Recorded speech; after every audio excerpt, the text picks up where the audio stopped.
It's not on recording in progress. Can I share my screen now? You can, yeah. Okay. There we go. Mm. It's just going to be every week now, isn't it? Every week it's going to be on. Yeah. Yeah. There you go. Look. You know what's actually the most painful bit there is you've had to use the wrong logo again, but that's fine. That's Well, fine. it's the same template, isn't it, Dan? You change the I'm logo. not starting a new presentation every time. Cookie cutter. That's the problem. Cookie cutter. This is a genuine picture that I took from Dan's house. Yeah, because my shoulders are that broad, definitely. Well, it was a job interview that when you turned up begging me for a job because he couldn't get any work. So this is how he turned up. I said, get rid of the hair for a start. So he did. He listened, and now he can't grow it back. But yeah, anyway. How to create the perfect post is that H from Steps. Wow. He dances like him, put it that way. How to create the perfect post. AI photos of Dan or real. Hey, Dan, can we do this? I mean, I think that'd be really obvious. No, they won't. Unless I take some stupid photos. Yeah, we need to buy you loads of daft outfits and loads of daft wigs, and they can see what's what. Oh, that would be quite good. We can start with the sombrero. We can start with that's under the sofa here. Is it? Yeah. We've got the other one to do, haven't we? We've got the beard and the hair. We've got all of them, mate. Yeah. Anyway, so we're going to talk through how to create the perfect post. I think a lot of people struggle a little bit to some degree with having like their niche document, knowing kind of like what they want to say personally, branded wise, but struggle to actually put it into anything. So we're going to look at a few quote unquote perfect posts, and by perfect post, well, I was going to say there isn't a perfect post, but we'll see during this. And we'll look at like linking 2 points together. We'll look at copy. We'll look at how to present like a testimonial. So yeah, let's get into it. So Samir is taking notes with Otter AI. Oh, go on. Let's just say loads of random stuff so his AI picks it up. Yeah. David, I watched a David Beckham documentary, by the way. That was actually all right, to be fair. You modelled this haircut after him, didn't you? Yeah, that's it. Yeah, it is good, isn't it? So, what makes a perfect post? Let's have a little vote in the group. Which do we think is the most important out of these? Is it likes? Is it saves? Is it shares? Is it follower reach? Is it non-follower reach? Or is it inquiries off the back of it? Just have a little vote. There's no right or wrong answer. Just stick it in there. I'll give you a second. Shares. Ryan's gone in early doors with shares. Ooh, non-follower reach. Inquiries. Shares. Oh, okay, I can't keep up with this. Dan, obviously you decided that there was something more important than what I was saying. I think the gardener was about to get torn to pieces by 3 sausage dogs. I had to go and save him. That statement. The gardener, ooh, posh, get you. Wow. 2, he's got AstroTurf, so I don't know what the gardener's doing. And 3, ripped to shreds by 3 sausage dogs. Doubtful. So I just asked what makes a perfect post, asked them to vote. Is it likes, saves, shares, follower reach, non-follower reach, inquiries off the back of it? So we've got a lot of people, inquiries. Ben Campbell, none of them. Inquiries, follower reach, inquiries. Follower reach, inquiries, follower. Troy, none. Follower reach, inquiries. So it is none of them. It is none of them. Oh, you can't go back in it now, Sophie. So it is none of them. So if I was to go backwards, trick question. Yeah, there you go. Is that these are all metrics that people look for within their content. They look at likes, they look at shares and saves and follower reach and non-follower reach, and even inquiries off the back of it. But there is no post really out there besides an opening of spaces post where you will get inquiries off the back of it. Even if you put out the best piece of social proof on the planet, the best visual piece of social proof with the best written copy, you can't guarantee an inquiry off the back of it.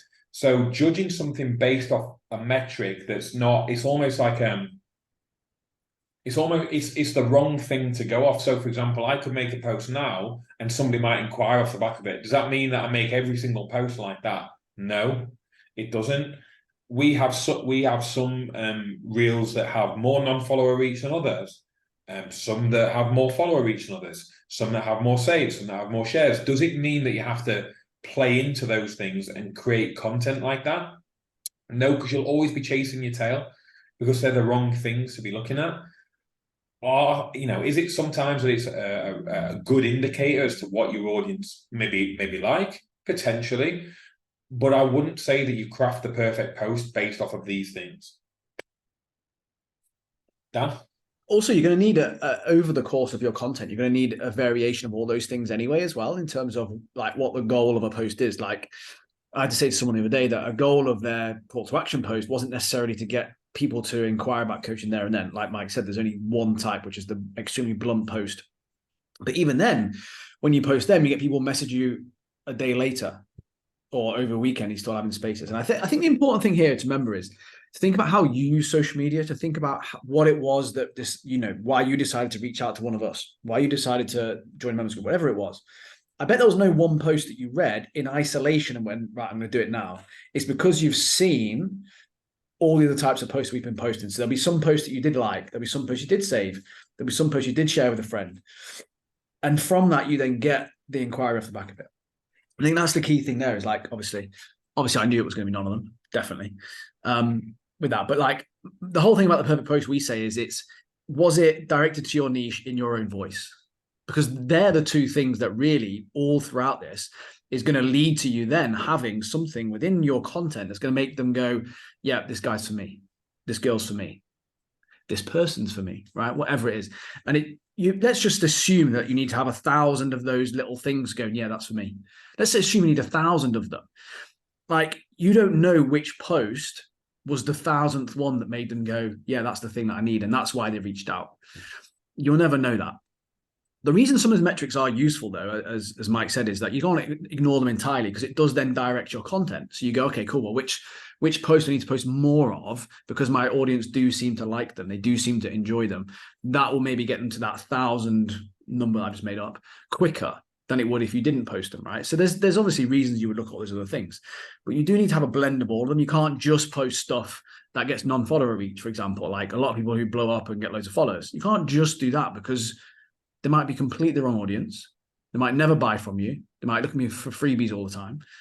Likewise, you don't want people that just save all your stuff, like the infographics all those years ago when it went popular. Believe me, been there, done that.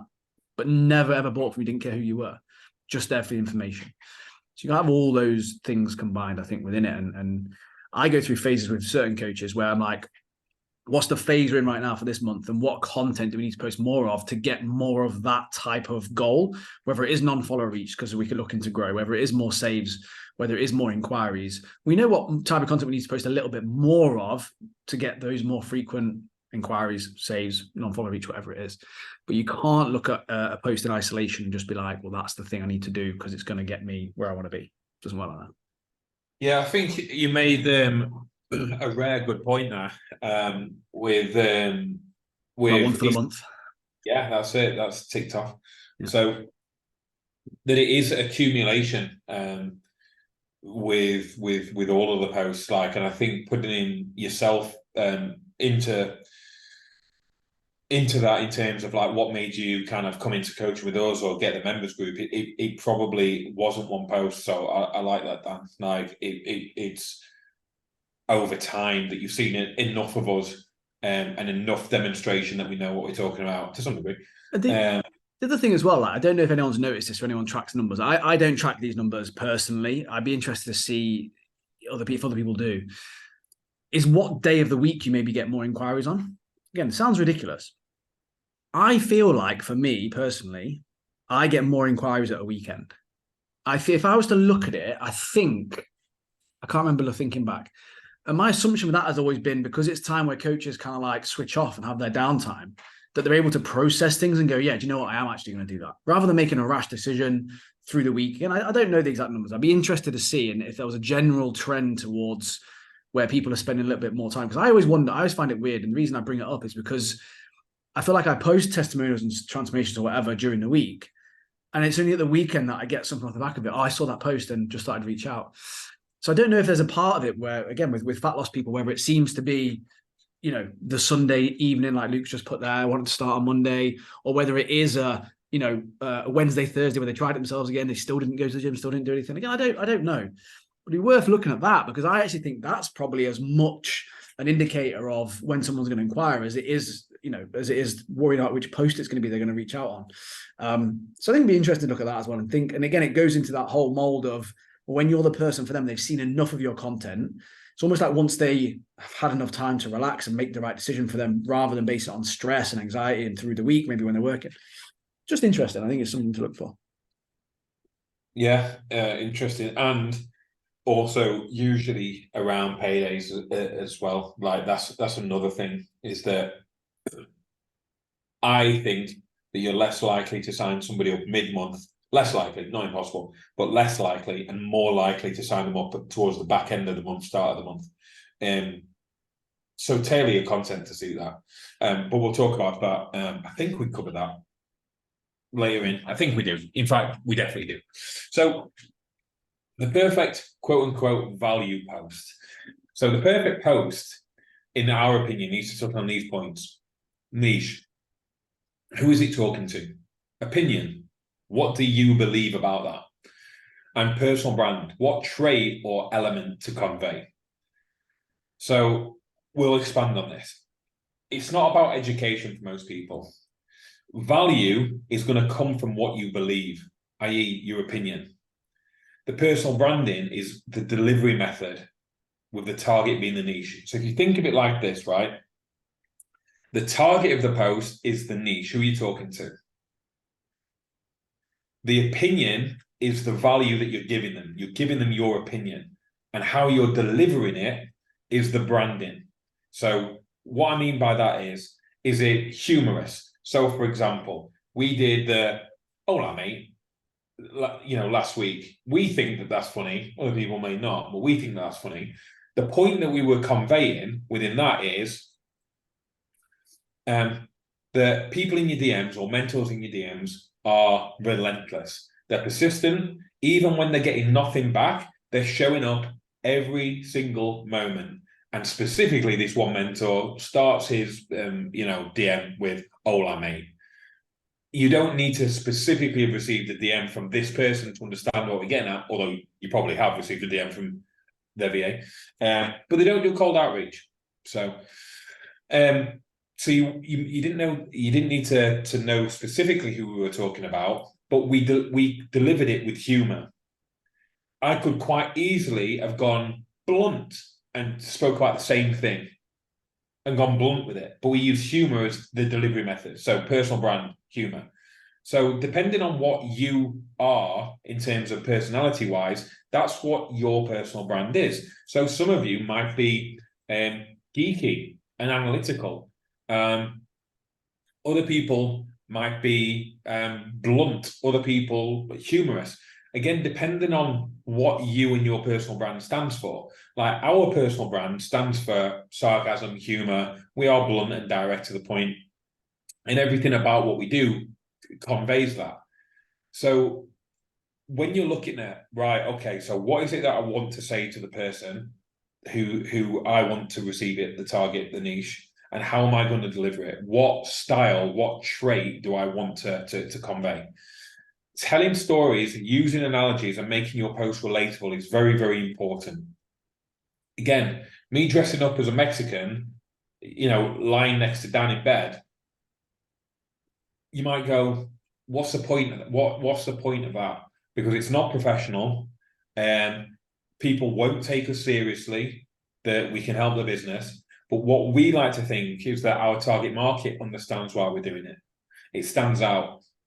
It's engaging, it's entertaining, it makes you want to watch the video because of you don't know what scenario is coming up next, and it still gets quite an important point across. It's not just being controversial for the sake of it. It's not just trying to be slapstick for the sake of it. It's still demonstrating a point that we want to get across. There's still thought process behind it. The Wolf of Wall Street skit that we did, again, playing on the fact that some people like to think that they're the biggest thing on the planet, the Wolf of Wall Street, because they can make a few sales calls and actively use it within their marketing. So you kind of go, well, we're going to use that against them and make it so slapstick and so the other way that you've got the mentor who thinks they're the be all and end all, and then you've got my dog and Dan sat with crickets whilst I'm trying to give this rousing speech, again, to demonstrate actually that these people in the industry are talking and nobody actually gives a shit. Again, there's still a point behind the stuff that we're doing. We're using our personal branding to convey it. So this is the kind of thing that you're looking for, that you've got the target, the niche, you've got the gold, which is your opinion / value, and then the delivery method, the car being the personal branding. So that's what I think that you need to think about when you're putting across your message. A lot of you think you have gold and you think you have your target, but you don't know how to give it to them. I.e., you know your niche, you've done your personal branding exercise, but you still don't know how to make content. Hopefully that makes sense. Make sense, Dan? Yeah, mate. I'm just shocked and impressed by the level of detail gone into that graphic. Yeah, it's good, isn't it? Yeah, yeah. Genuinely shocked, actually. Yeah, that is actually two different images in terms of the car and the gold. Oh, really? Yeah, and I've made it look like the gold is on the car. Yeah, you've done that really well, mate. Good job. Just by the placement. Yeah. So I am giving Canva lessons to people, only 997, so worth it, sure. So, but hopefully you get the point of what I'm trying to say. So let's look at some examples of being able to put posts together. So, and you can do this as an exercise for yourself. Use niche, opinion, personal brand, and then the post underneath it. So I've come up with 3 examples for each of these things, and then we've done some linking work as well. So, niche, someone who takes fat burners. My opinion, they don't work. Personal brand, blunt sarcasm. So the post, if fat burners work, why are you still fat?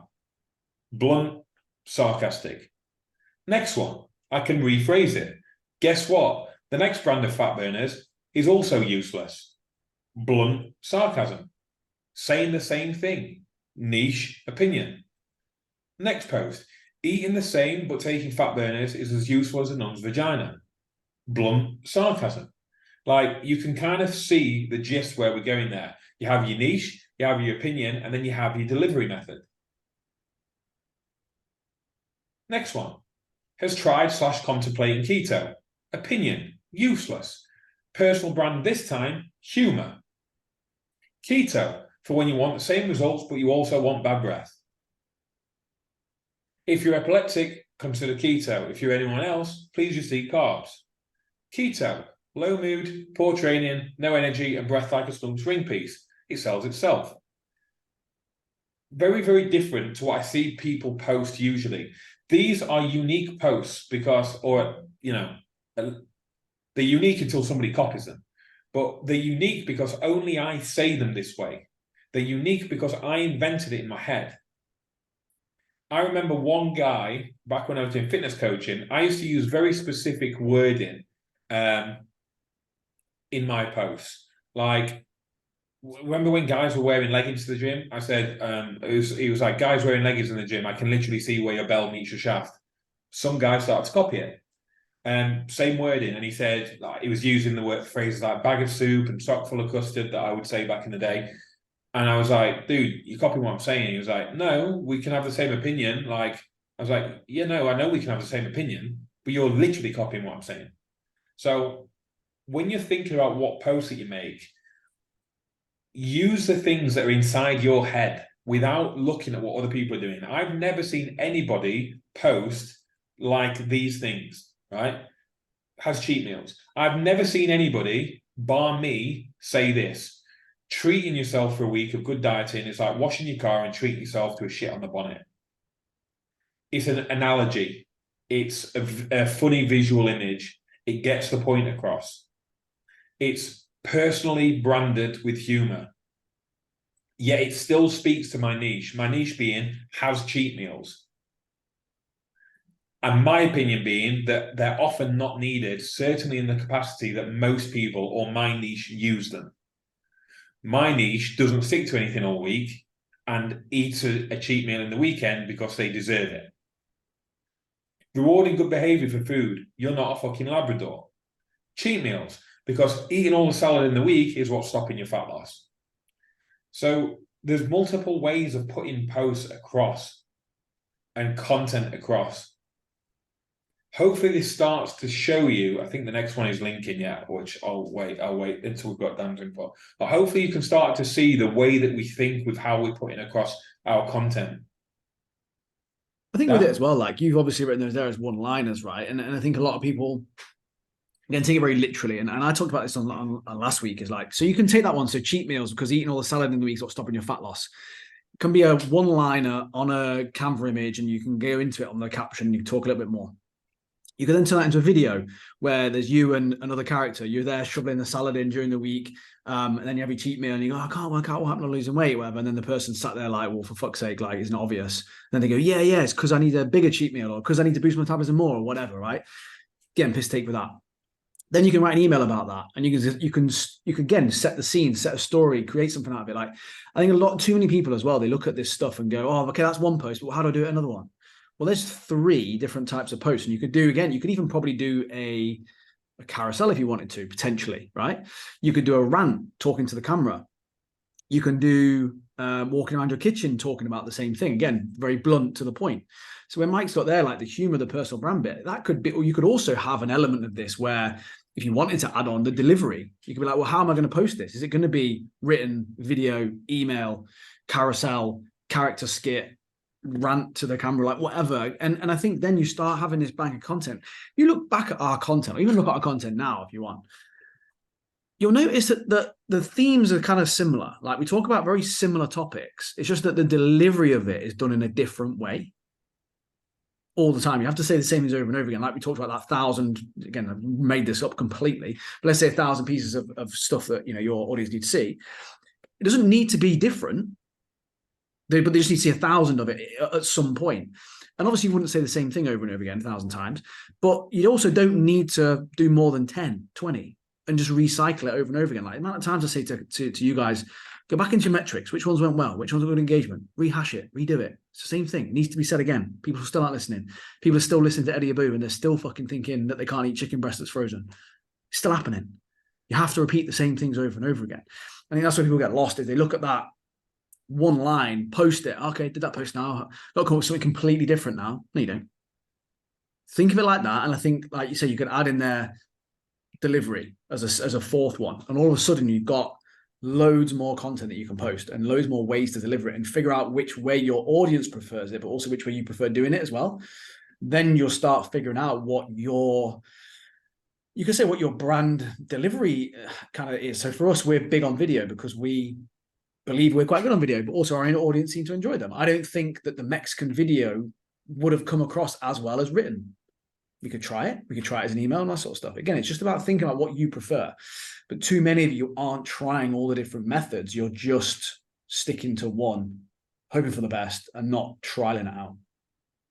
Yeah, like Dan says there, like you can, if you take the bottom one with the salad, that's the point that you get across. You can then expand on it with the delivery, with the different medium that you're putting it over. Like Dan said, you could have that as a caption, as a standalone. That would work straight in. That would slot straight in. You could write an email where you go, back in the day, I used to live for the weekend. Saturday was my day to go big or go home. I would load up on the pizza. I would buy a full fucking cheesecake. I would get the four triple chocolate cookies. I would get this. I would get that. I'd get the other. All because I thought it was boosting my metabolism. In actual fact, the stuff I was doing in the week, if I'd have just done another day per week of that, I was probably going to get leaner a lot quicker. Like, so you could write an email about it. Like Dan said, you could do a video about it with like almost like a Troy style consultation. So, so why are you here? Are you looking to lose fat? Yeah. So what are you currently doing? Well, I'm eating my salad in the week and I'm having my big cheat meal at the weekend. Hang on. You're having a cheat meal at the weekend? Well, yeah, to boost my metabolism and blah, blah, blah. Well, have you thought about doing this? No, it can't be that because I want to have my cheat meal at the weekend. It must be the stuff I'm doing in the week. Like you can think of multiple different ways to put over the same point, like the same point. So I put 3 points there about cheat meals. I could probably come up with 10 different points about cheat meals, and I could make 3 to 4 different styles of post, of different mediums of post for each of those 10 points. Right, next post sorted. There you go. So copy and linking. So then you can start to link things together, right? So niche thinks people shadowboxing is funny, and I'm going to link it into rest times. Playing on the fact again, let's just say if I've got my niche document and 2 of the points that are on there are related to doesn't rest between these sets and think people shadowboxing in the gym is funny. Like that's a funny gym observation that I may well have come up with. Opinion looks stupid. Personal brand humor. So the post, it could be, for example, I could do a caption post where shadowboxing increases gains by 74.3%, definitely. Can someone tell Tyson Furious by the dumbbell mirror that this isn't true? Put your hood down, brother. Take 2 to 3 minutes rest between sets, and let's make sure we nail the execution of your next set. Rest time is one of the most overlooked things to enhance your training session. Adequate rest, you lift more than the remaining sets. Lift more, gain more. Instead of jab, uppercut in thin air, let's make sure we're doing something productive. So I'm linking shadowboxing to rest time. 2 different niche points linked together by telling a story. Now, whether I've actually seen somebody shadowboxing in the mirror with their hood up doesn't matter. We all have. It's one of those things. It's one of those funny trends. And I could do this about anything. Telling a story keeps people interested. Where's he going with this? Put your hood down, brother. Like, it's creating an image as opposed to just strictly trying to educate. It's linking the 2 things together. Let's go to a different demographic and let's go Slimming World and scared of sugar. So what Slimming World doesn't tell you about sugar? This personal brand is bluntness. This is not humorous. Any club that berates you for having a fucking Kit Kat is not a club I want to be part of. Just because Fat Karen at the front of the class is preaching to you about sugar intake doesn't make her correct. She may well have cut out the cream buns to lose her 2 stone bags, but it wasn't because of the sugar per se. It's because of the calories that the cream buns contain. In general, it's good to cut out junk. So, of course, in junk often comes a lot of sugar, and that's where the confusion lies. If you cut out sugar, you'll also cut out calories and see the result you want. But it's because you cut out the calories, not because you cut out the sugar. You can still eat the Kit Kat and lose weight if you just track your calories. Instead, you're contemplating laxatives, so Karen doesn't show you up on your next evening weigh-in. So, again, you're linking 2 things together: being scared of sugar and Slimming World. Demonstrating a knowledge of knowing what they're doing. Fat Karen preaching about cutting out sugar. The fact that you can't have a Kit Kat. The fact that you're contemplating laxatives before your next evening weigh-in, which people do. Like, that's how you start to link things together and put posts together.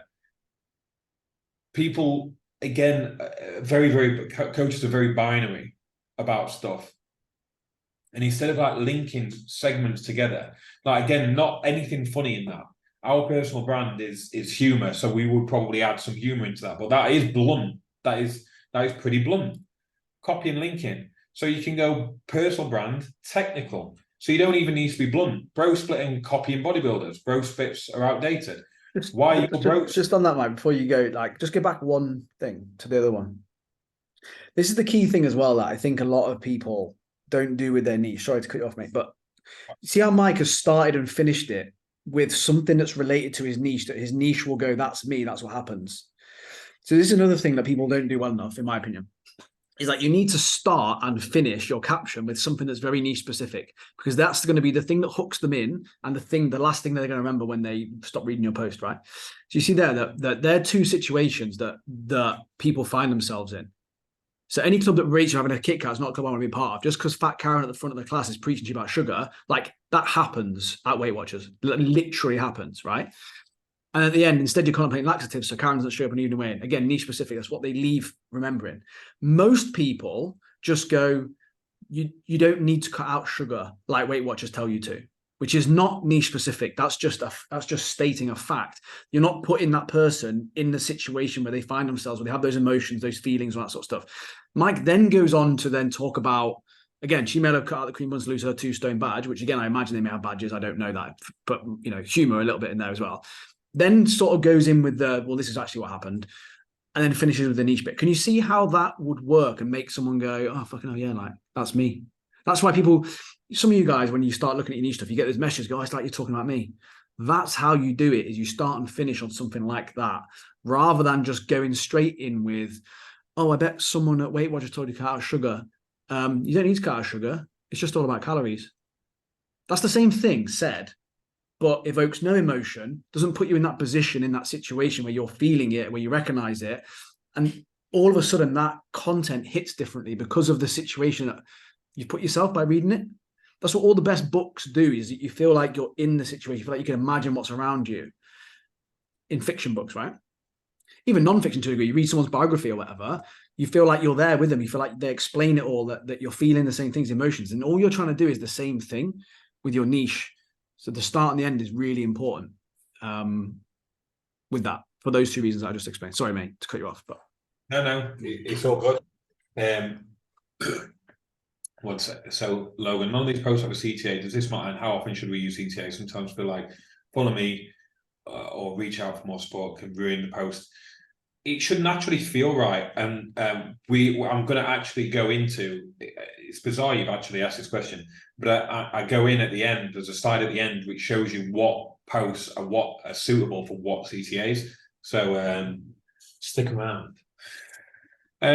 So the next one. So it doesn't need to be about bluntness and humor. This can be technical. So bro splits and copying bodybuilders. Bro splits are outdated. So if your personal brand is you're talking to high level athletes, or you're, for example, talking to people getting on stage, and there are still people out there that do bro splits, or you're coaching coaches or whatever it is.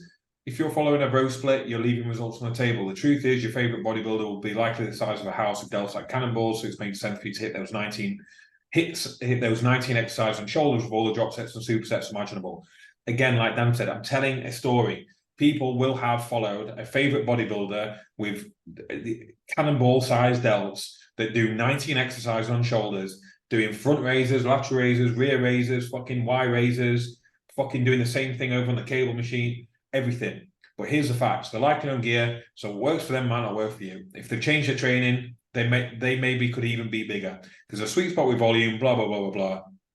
So I obviously didn't have enough space to put this on, but you get the point where you can still be niche specific and tell a story and then start to debunk and then bring it back again, which inevitably I would have done at the end. So the link is the bro split and just copying people. So hopefully you can start to see how we're putting stuff together. That's the next one's testimonials. That it's a story or it's an analogy. It comes across much better in terms of you being able to feel like they're being spoken to. Again, we've got the testimonial coming up, which again goes into how we would go about a testimonial as opposed to just Dave's done this and Dave never missed a beat and Dave never skipped a session and Dave tracked all his calories and Dave did this and I'm so super proud of Dave. I'm going to show you how to get across Dave in a second, but hopefully that makes sense. Sorry, Dan. Yeah, and just at the start, as we said about, how not every post, we worry about likes and shares and saves. Not every post needs to be written like this either. It's just a really good idea to have the majority of it framed this way, because sometimes a really blunt caption with very few words can work really, really well. Sometimes it needs to be a little bit longer. You need to explain yourself. Obviously, they're just snapshots of kind of ideas. But this is why I think a lot of coaches fuck up with their content, is they try and make it on the spot and then post it. If you're planning your week ahead, it's loads easier to sit down and plan these out and look at them and look for these things. Am I getting this in there? Is that in there enough? Am I starting and finishing with that? All that sort of stuff. I think that's the thing that a lot of coaches kind of get wrong, is they plan out their week of content, know what they're going to roughly talk about, make it up on the spot 10 minutes before they post it and post it, right? A bit like me and Mike do sometimes. Like I did one at the weekend. It was a bit of a shit hook on it. Could have been loads better, but I literally did it before I went out for the day because they don't need this to be done. Don't do what we do. Okay. We're shit, right? We're also full. So anyway, it's one of those where I think you need to remember that and go, right, okay, how can I make this the best it can possibly be? How can I make sure that I'm giving time and dedication to this? Because content for me right now is a really, really important part of this that I need to get right. You need to almost design these templates. And over time, you get better at just doing this off the cuff, and you'll be able to do this sort of stuff straight away. But it's about developing that skill over time. And I think a lot of content writing, you won't do this naturally with the start and the finish like I just suggested, or with the story put into it. Don't assume that you're going to get this in a week and just be like, okay, everything's fancy in the world. You need to practice this, and you will fuck up and you will do things wrong, just like we do, even now. It's about minimizing those mistakes, about minimizing it. Have someone call you out on it to go, right, actually, I can be better than that. I can make sure that I do that ahead of time next time I do this. And like we just said at the start, not every single post has to be perfect. Not every single post I've written this way.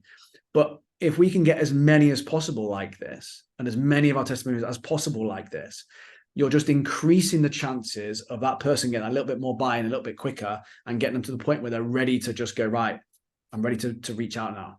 That's all we're trying to do, is just optimize things along the way, rather than, again, thinking everything needs to be perfect. Because there is a time and a place for not doing some of this stuff as well, occasionally with a blunt kind of caption or something that's really passionate, something really pisses you off, like it did Mike at the weekend. He wrote something out, it's just to the point. Great. They do work.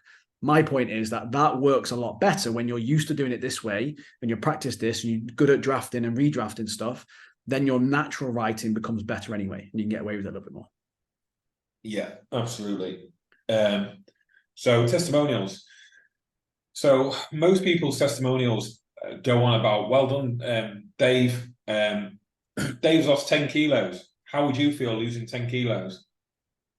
Done. Yeah, pretty good. Tell a story so that people relate to the things that you're saying. Feel like you're always fucking it up at the weekend. We've all been there. Great in the week, but when your mates want that night out or a few beers with a football, it's hard to resist. Niche, right? So you buckle and you cave in again. Niche. Looks like another clean slate Monday. Niche.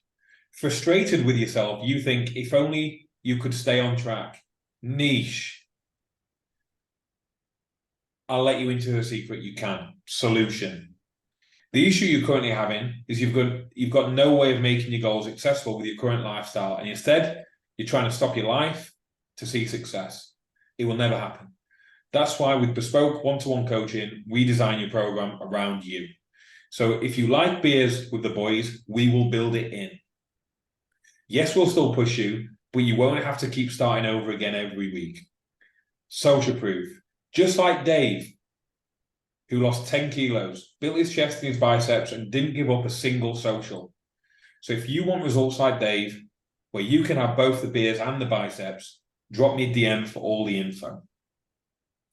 Look at the story I've just written out. This is a story. Great in the week. The lads ask you to go for beers. It's hard to resist. You buckle, you try to start again on Monday. Frustrated, listen at the wording, frustrated with yourself. You think, if only you could stay on track. It's painting a very clear, vivid image of the emotions that people feel when these things keep knocking them back each time.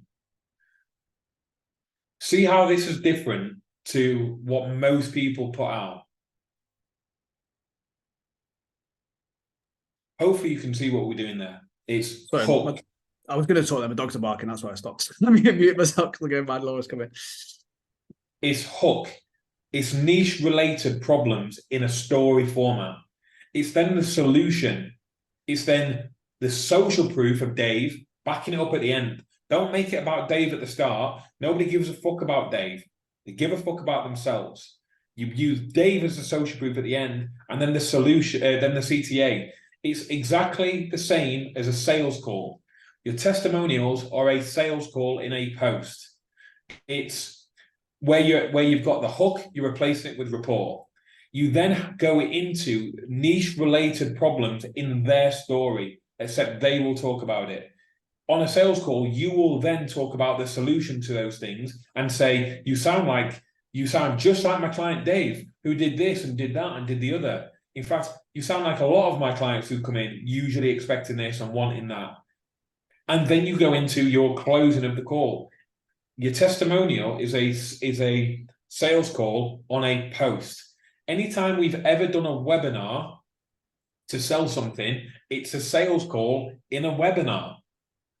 It's the same thing. It's the same process. So hopefully you can see what we're doing there.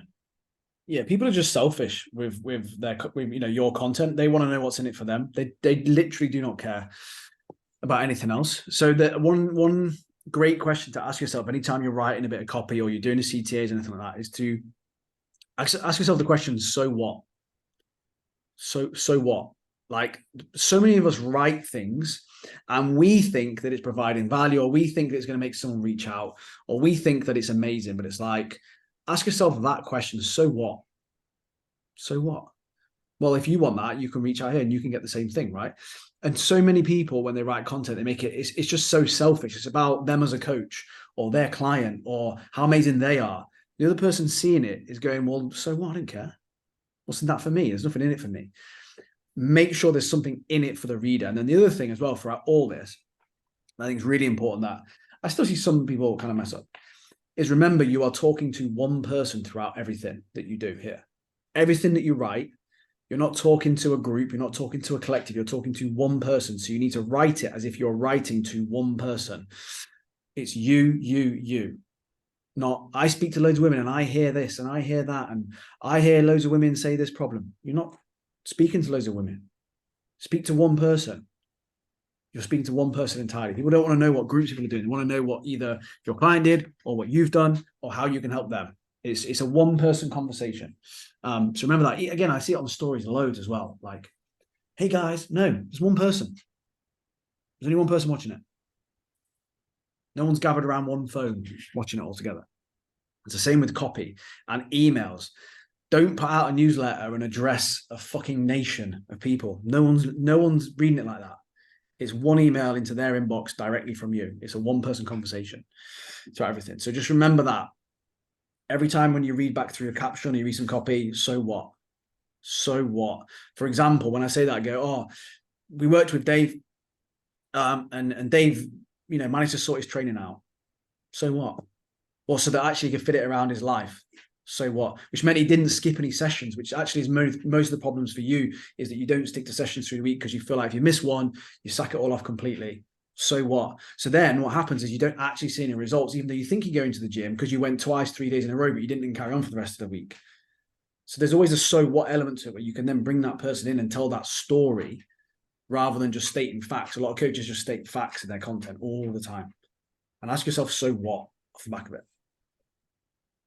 Yeah. So blending your content.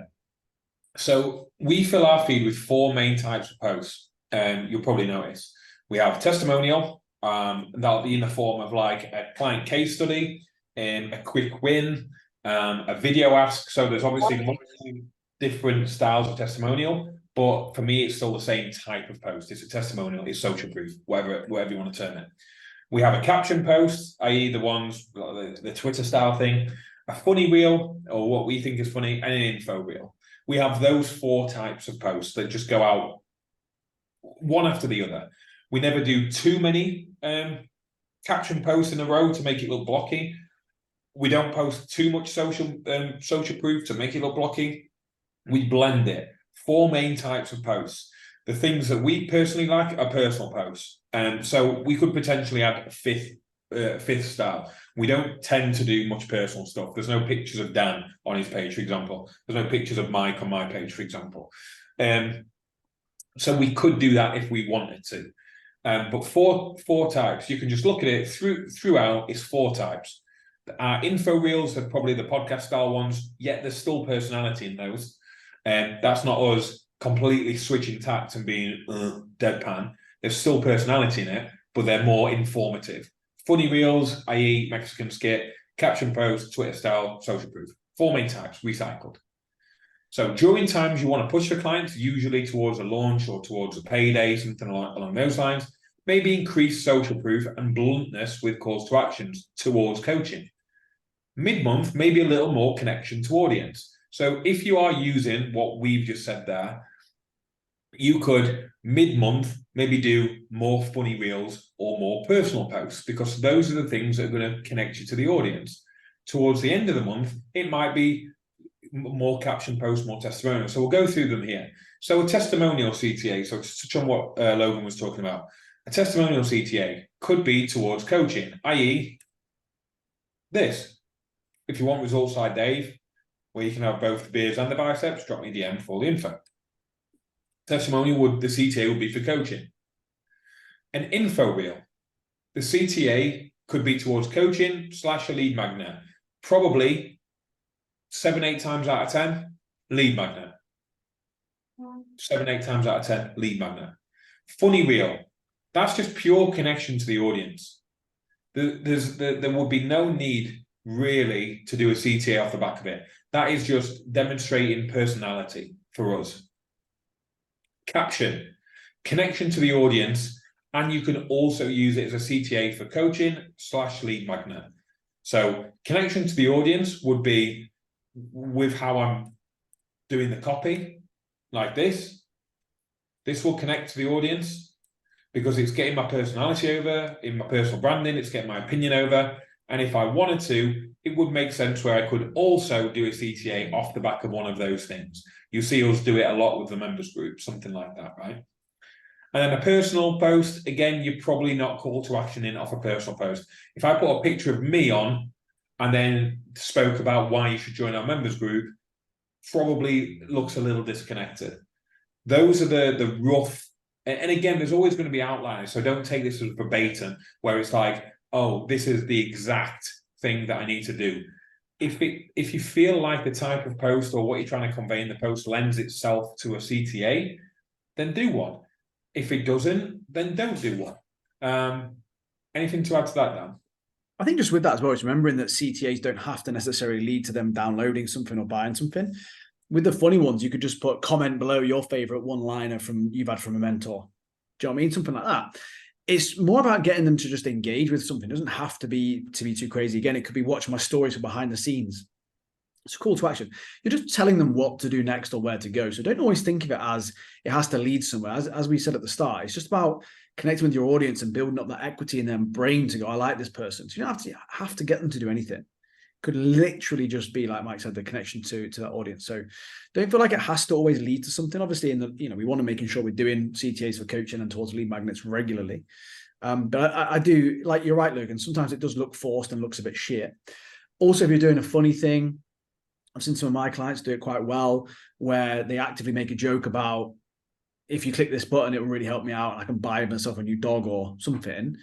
Again, I think if it fits your brand and fits your humor style, you can do something like that. Or you could do something where, like, me and Mike joke around certain things like, I've got no friends, so if you could join it, that'd be great. Or, something like that. You can use those sorts of things rather than stressing about has to be towards a lead magnet, has to be done in a very formal way. You can have fun with it. Make it part of the story. Make it part of Dave, reached out and did this, or Dave was going to send a message 4 times and deleted it. Don't be like Dave. Don't delete it 4 times. Actually send it. That's a CTA, but it's not in the traditional send me the word info. It's it's using the story and some humor element to it. That again, coaches don't do. They just think of, if you're interested in more info, send me the DM. Rather than having fun with it, think about how would you do it? How would you say it to someone if you're trying to do it in a funny way or a blunt way? Again, blunt ones work quite well. I've seen coaches do that quite well. So don't feel like you're constrained to just having the traditional way of doing it. I think that's again another thing that hinders coaches. So remember who you're talking to, what you want to say, and why your point is different. Those three things are a good rule of thumb to think about when you're creating any piece of content. Who is it that you're talking to? What you want to say to them, and why you're making the point differently. That why is really, really, really important. It's really important because we'll see people who know who they're talking to and what they want to say to them, but the why their point is different is poor. So, for example, let's just say who busy dads, what they want to say to them, get fitter so that you can play with your kids. And all of you here will be able to think of the average post of what that average post would say. Like all of you in here will be able to think of like what that post might look like tangibly. Now, I would question whether if I said do a post about cheat meals, whether you could have guessed at these, or keto. I would question whether you could have guessed those ones or guessed those ones. But the busy dads, where do you want to feel overweight for your children? We've probably seen that 1,000 times over with people. Why is your point different to everybody else that's talking to busy dads who want to be able to play with their kids without getting out of breath? Why is your point different? How does it look different? So the why is what people struggle with. Who and what to some degree people also struggle with, but I think not as much. Most people kind of know who they roughly want to talk to some degree. Most people kind of know what they want to say to them. They just don't know how to say it. And it's the how that is linked into this why. So judge your posting success on these things, the above things: how, what, why. Think about that with every post. Not likes, inquiries, shares, and saves, but think about, did it hit who you're talking to? Tick. Is it what you wanted to say to them? Tick. And was it different in your voice? Tick. If it does those, if it ticks those three, done. You're done. Good post. Success. Now do another one. Now do another one. Now do another one. So like Dan says, until they've seen you 1,000 times, not literally, but you get the point, until they've seen it enough times, they make the decision that, yeah, I'm going to work with this person. Not one specific post, but every post. Yeah, and I think with that 1,000 point mark I kind of came up with, I think the important thing to remember is how much individual variance there is within that. Some people may need 200. Some people may need 2,000, which is why it's always so hard for coaches, I think, to predict, by doing a CTA, I'm going to get people in. I don't know. Well, we don't know how many people that are watching that are kind of how far through that journey they are, of how much they need to know. So I think hopefully by breaking it down that way, it helps you guys realize that ultimately your goal is to just post content, and it is just to make sure it's niche specific, and the rest of the stuff will just happen when it happens. And I get that's frustrating, and I get that's annoying, and I get that's a bit like us saying, oh, trust the process, and that is fucking annoying to hear, but that is the reality of the situation. Some of you here will have signed up within 2 months of seeing us. Some of you would have been here for 2 years, whatever. But all of you saw enough, or what you needed to see enough, to then make that decision, to then make that call. But that's also influenced on some of the factors as well, like whether you've been burnt before, whether you've had coaches before, whether you've had shit ones or good ones, and all those sorts of things. So there's so many things to do with this outside of your control that I think some coaches see it as a negative, and they think, oh, fuck, well then what's the fucking point if I can't control it all? You should see it as a positive and go, well, then all I have to do then is keep turning up and doing what we've just described in that webinar. Because that's what you can control, and that's what you can do, and that's all you need to focus on. Rather than stressing about how can I make someone reach out, how can I make someone do this, you can't. So forget about that. It's out of your control. And rather than, again, like I repeat, rather than stressing you out, that should actually give you the freedom to go, okay, cool. I'm just got to keep posting content. Should give you the motivation to go, right, well, I should be able to post every day then. That's the motivation right there to do it as often as you can. But yeah, any questions on anything in there? I just realized I'm going to stop recording because